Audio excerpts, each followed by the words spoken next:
Sylvie Novakovic, bonsoir. Vous êtes Bonsoir. avocate au barreau de Paris et depuis 2008, vous défendez Omar Haddad, dont l'affaire connaît un rebondissement. C'est une affaire qui date de 25 ans, on va brièvement la rappeler. Donc en juin 91, Ghislaine Marchal est retrouvée assassinée dans sa cave. Mais avant de mourir, elle aurait écrit sur la porte de la cave « Omar m'a tué », Omar du nom de son jardinier, Omar Haddad. Alors, on parle au conditionnel parce que Ghislaine Marchal, dont on disait que c'était une femme très cultivée, aurait fait cette énorme faute d'orthographe, Omar m'a tué, ER. C'est toute l'énigme de cette affaire. A-t-on voulu faire porter le chapeau à Omar Haddad, son jardinier?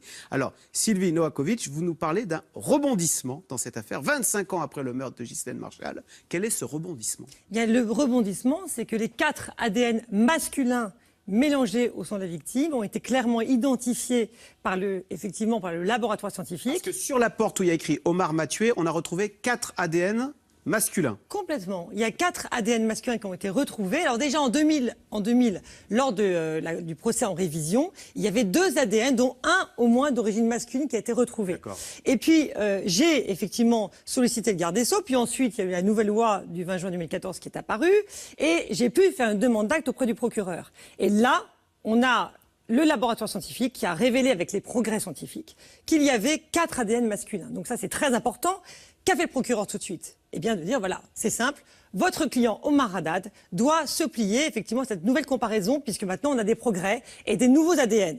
Très bien, dont acte, Omar Haddad s'y est prêté tout de suite, bien évidemment, puisqu'il est innocent.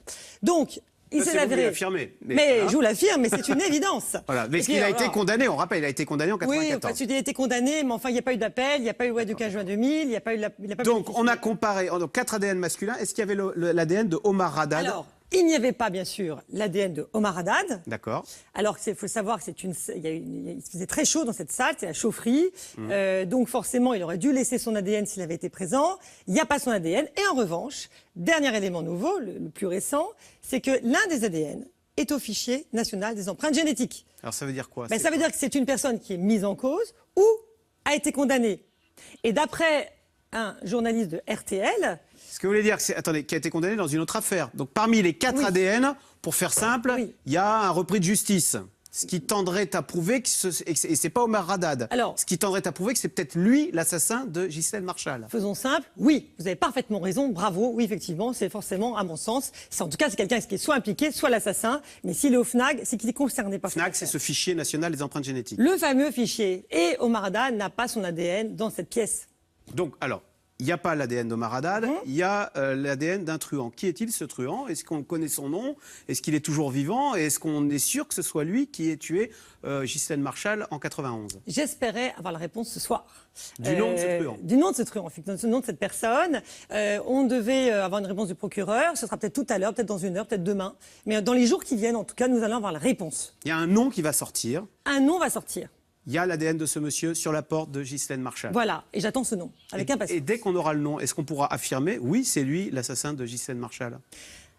N'allons pas si vite. Simplement, il est clair que M. le procureur fasse son travail. Cette personne va être convoquée, peut-être même est-elle déjà convoquée. Peut-être est-elle toujours vivante, on n'en sait rien. Ça date d'il y a 25 ans, cette affaire. Peut-être que cette personne est décédée, je n'en sais rien. D'ailleurs, parmi les personnes que je visais dans ma demande d'acte, il y avait une personne qui aujourd'hui est décédée. Pourquoi, vous avez des soupçons sur, qui pourrait être cette personne, ce truand dont l'ADN figurait sur la porte? On a forcément des soupçons quand on étudie l'affaire clairement. On a des soupçons, par exemple, comme l'amant de la femme de ménage, qui était quelqu'un qui avait un casier, pourquoi pas. Mais j'ai appris plus tard qu'il est décédé, donc pas de chance. Cela étant, ça peut être lui, ça peut être un de ses complices, ça peut être quelqu'un d'autre. Mais dans tous les cas, oui, il y a des noms que j'ai visés. Dans ma demande d'acte auprès du procureur, j'ai visé des personnes, mais j'ai dit toutes personnes, effectivement, qui ont pu approcher la victime de loin ou de près. Est-ce que le fait qu'il n'y ait pas l'ADN d'Omar Haddad sur la porte où Ghislaine Marchal a écrit Omar m'a tué, est-ce que selon vous, est-ce que selon la justice, ça peut innocenter Omar Haddad et ouvrir un procès en révision? Le fait qu'il n'y ait pas l'ADN d'Omar Haddad démontre effectivement que ça ouvre effectivement le procès en révision, mais surtout le fait qu'il y a un ADN qui se trouve mélangé au sang de la victime, qui se trouve au FNAG. C'est ça qui est important. C'est cet élément-là qui est important qu'on n'avait pas en 2000. D'accord. Vous avez bon espoir parce que Omar Haddad a été gracié en 98, il a fait 4 ans de prison, mais il n'a pas été innocenté. Alors, c'est tout le problème de la grâce présidentielle, c'est que ça n'innocente pas. C'est Jacques Chirac qui l'a... Tout à fait. Jacques Chirac a ordonné une grâce présidentielle. Le président de la République peut le faire, c'est dans ses attributions. Ouais. Mais en revanche, ça ne veut pas dire qu'il n'est pas condamné. C'est qu'aujourd'hui, aux yeux de la loi, il est toujours condamné. C'est ça. Et il le vit mal, ça vous l'avez au téléphone, Omar Haddad. Il est où? Il est retourné au Maroc, je crois? Non, il est à Toulon, il est chez lui avec sa femme et son fils. Enfin, il a 2 fils, mais l'un d'eux vivait toujours avec lui. Et il s'avère qu'il attend non seulement d'être innocenté, mais surtout, je dirais bien, que le coupable soit en prison. Oui. Il le vit très mal d'avoir fait ces 4 années de prison, injustement. Très mal, 7 ans de prison. Et il s'avère qu'il souffre terriblement de cette injustice. Et il est vrai que sa seule attente aujourd'hui, c'est qu'on retrouve le coupable.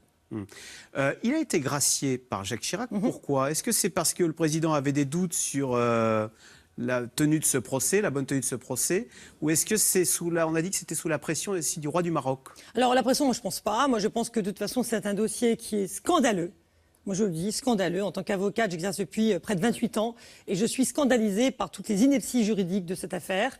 Et oui, je pense que Jacques Chirac a été très sensibilisé par cette affaire. Le maître Jacques Vergès, qui défendait Omar Haddad en 1994, a même affirmé, il va plus loin que scandaleux, il dit qu'Omar Haddad a été condamné parce qu'il avait le tort d'être maghrébin. Il a fait le parallèle avec l'affaire Dreyfus. C'est quand même très grave d'accuser la justice de racisme. Sur quoi se basait-il pour accuser ainsi la justice? Il s'est basé sur la façon dont s'est déroulé ce procès. Si vous voulez, monsieur Omar Haddad n'a pas bénéficié de tous les avantages que quelqu'un peut bénéficier. Il avait quand même Maître Vergès comme avocat. Oui, certes. Mais il est vrai que le président n'avait pas la réputation d'être quelqu'un de particulièrement sympathique avec monsieur Omar Haddad dans ses réflexions. Donc il est vrai que c'est un peu le ressenti de mon confrère lorsqu'il a plaidé. C'est son ressenti lors de la plaidoirie d'assises. Moi, j'étais pas là aux assises. Donc c'est vrai qu'il a ressenti cela et c'est pour ça qu'il s'exprimait en ces termes. On va revenir sur ce qui a défrayé la chronique, cette phrase « Omar m'a tué ». Tuer ER, ce qui est une énorme faute d'orthographe. Et avec tous les experts que vous avez vus, c'était inconcevable à l'article de la mort de faire une faute d'orthographe comme ça, en rajoutant une lettre qui fait une faute. Parce que, donc elle aurait écrit ça à l'article de la mort et elle était très cultivée. Oui, alors moi, ça me fait toujours rire, sauf que les circonstances ne font pas très rire. Mais vous imaginez une personne, elle a son foie qui est ouvert, tout le ventre qui est ouvert, elle est vidée de son sang, elle est par terre, elle a même plus de force. Elle a été effectivement également assommée, donc elle a une hémorragie cérébrale. Et vous l'imaginez en train de écrire Omar m'a tué sur 2 portes en plus. Omar m'a tué, puis oh non, finalement c'est mal fait. Alors, je vais prendre le lit. D'abord, hop, je coince la porte. Puis après, je vais écrire en lettres de sang, mais bien de façon alignée, Omar m'a tué. Donc c'est bien aligné, les lettres, c'est formidable.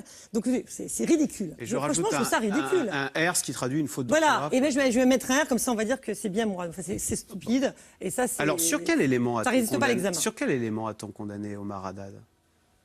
En 80, il y a eu non, parce qu'on pourrait dire, souvent on dit que le doute bénéficie à la victime. Là, apparemment, il y avait un doute, rien qu'avec cette faute d'orthographe. Alors écoutez, moi qui plaide souvent aux assises, c'est pas forcément dans ces termes qu'on parle. On parle toujours en termes, c'est comme pour la cour de révision, c'est toujours l'innocence qu'on doit prouver. Si vous voulez, c'est toujours le problème aujourd'hui dans notre droit français. On a la présomption d'innocence, certes, on est dans un système inquisitoire soi-disant, mais c'est faux. En fait, inquisitoire, ça veut dire que c'est le bénéfice du doute, mais c'est faux. Il faut prouver l'innocence pour avoir un acquittement. Dès que j'obtiens un acquittement, c'est parce que j'ai réussi à prouver l'innocence de façon flagrante. En tous les cas, vous attendez donc que soit communiqué officiellement le nom du véritable assassin de Ghislaine Marchal, je vous tiens informé, dont l'ADN a été retrouvé sur la porte où il y a écrit cette phrase Omar m'a tué avec une énorme faute d'orthographe. Exactement. Voilà. Eh bien, écoutez, on vous réinvitera, mais c'est peut-être dans 10 minutes que ça va tomber. Eh bien, peut-être. À très bientôt. Eh bien, on suit. Merci beaucoup, Sylvie Novakovic, donc l'avocate d'Omar Haddad. Merci. Merci beaucoup. Restez avec nous tout de suite. Bruce Toussaint, c'est dans l'air. François Hollande est-il en capacité de se présenter pour un second mandat? À gauche, les hypothèses vont bon train. On parle de plus en plus d'une candidature de Manuel Valls ou de Ségolène Royal. C'est dans l'air est intitulé ce soir Hollande au plus bas, Valls en embuscade.